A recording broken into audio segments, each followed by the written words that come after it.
The Lone Architect, the man who stole time. The world is used to measuring greatness by the names of kings and the budgets of empires.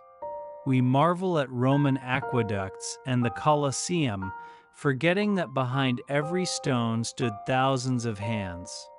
But the story I am going to tell you today breaks all the rules. It is a story of how one man, with nothing but an old wheelbarrow and incredible defiance, erected a monument that stands alongside the greatest achievements of humanity. His name was Ferdinand Cheval, and he was a simple country postman. Imagine the south of France, the end of the 19th century, the village of Hauterives.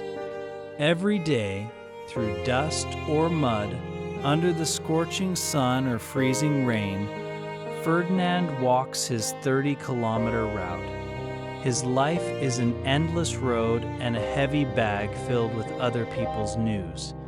His neighbors saw him as an ordinary, sullen worker, a shadow of a man. No one knew that inside this shadow lived an entire universe. Everything changed in April 1879. Ferdinand was 43, an ordinary working day, a familiar path. At one point, he tripped heavily over a stone, but instead of cursing and walking on, he stopped.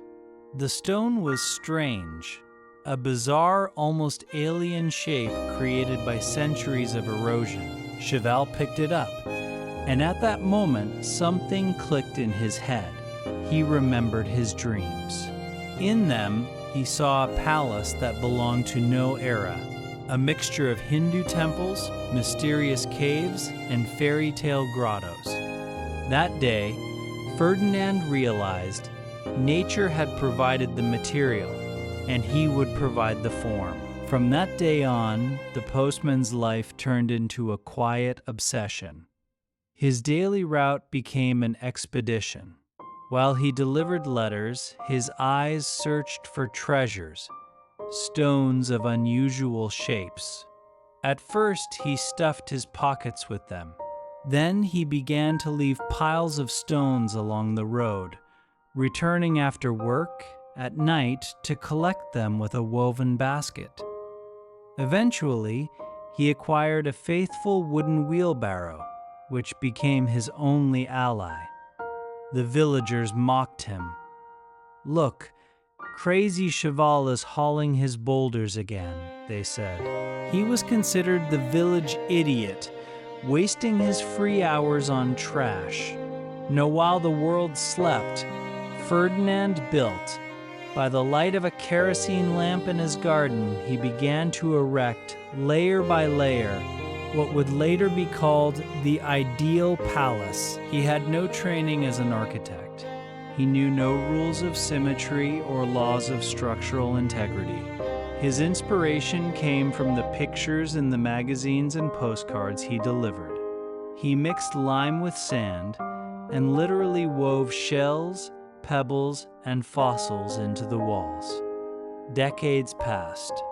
10 years, 20, 30. His mailbag grew lighter with age, but his wheelbarrow grew heavier. His friends died, his children grew up, but he still went out to his walls every night. Stone giants, lions, elephants, and inscriptions grew upon them, making accidental passers-by freeze in awe. 33 years later, when Cheval was 77, he laid the final stone. Before him stood something impossible, a structure as tall as a 3-story house that seemed alive, as if it had grown out of the earth itself rather than being built by human hands. On one of the walls, he carved a short phrase, "The work of one man." Ferdinand Cheval passed away in 1924, leaving behind proof that time is powerless against the will. His palace is not just a pile of stones. It is a manifesto. He proved that even if you spend your life delivering other people's letters, you can write your own story. one that will be read for centuries. Today, this palace is recognized as a world-class masterpiece, and it all began when one man was not afraid to stumble and pick up his first stone. If you're interested in the fates of those who forged history with sword and blood, like and subscribe to the channel. There are still many great battles and forgotten heroes ahead. See you on the next page of history.